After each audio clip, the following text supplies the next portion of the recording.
বৃষ্টি নামছে, দেখেন গাছে আম কত। আম কিন্তু মোটামুটি পাকার ভিতরে হয়ে গেছে। পড়ছে নাকি আম? আম তো পড়ছে এখানে, এখানে আম পড়ছে, যে পাকছে আম, পাকছে। এই একটা, এটা নষ্ট হয়ে গেছে, 100% নষ্ট হয়েছে। এটা এইটা ঠিক আছে, এটা মনে হয় নষ্ট হয় নাই। আছে কি আরো? এখানে কি এটা?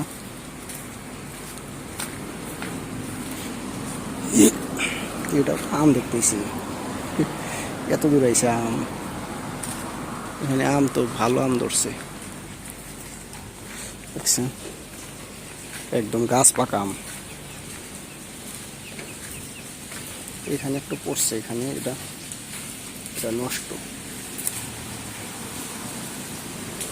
এই হলো আমের অবস্থা। চালের উপরে আছে মনে হয়, চালের উপরে অনেক আছে, সম্ভবত আছে।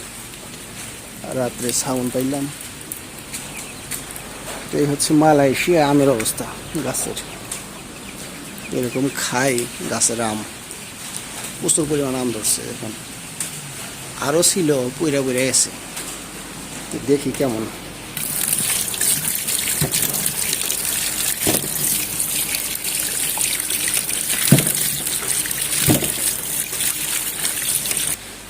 অরিজিনাল গাছ পাকা আম, অরিজিনাল। এর ভিতরে কোনো রকমের ওই ফরমালিন বলতে কোনো কিছু নাই, একবারে ঝকঝকা চকচকা, এবারে গাছ পাকা।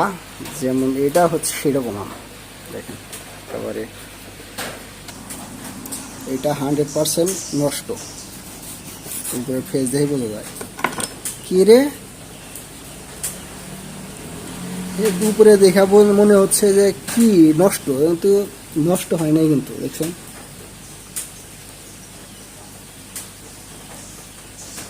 নষ্ট হয়নি, ঠিক আছে আম।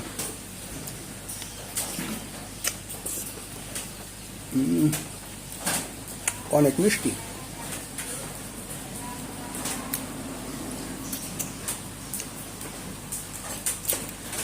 আমটা দেখে মনে হইল যে নষ্ট, কারণ গত বছর এরকম আম প্রচুর নষ্ট হয়েছে। গত বছর উপরে একবারে চকচকা সুন্দর দেখা যায়, কিন্তু ভিতরে সব পোকা দেয়া ভর্তি। কিন্তু এবার দেখতেছি এই যে উপরে নষ্ট, কিন্তু ভিতরটাতে কিন্তু কোনো রকমের নষ্ট না।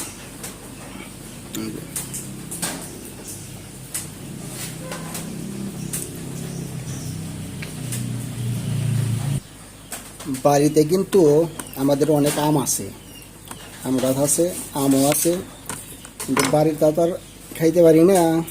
এই বিদেশে যে এখানে যে আম গাছটা আছে, তাও মনে করেন যে অনেকটাই যে মানে আনন্দ মতো খাইতে পারি। এটাই হচ্ছে বড় বিষয়। কারণ আম গাছ থাকাটা কিন্তু, মালয়েশিয়া সব জায়গায় তো আর আম গাছ নাই, সব সব রুমেই। কিন্তু আমি যে রুমে থাকি, ওই রুমে একটা আম গাছ আছে, দুয়ারে সারা বছরই।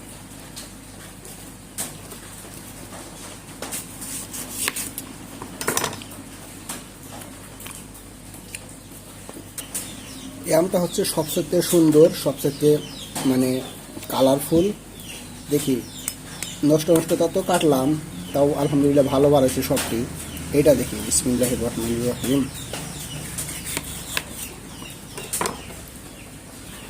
ওয়াও, অনেক সুন্দর আম।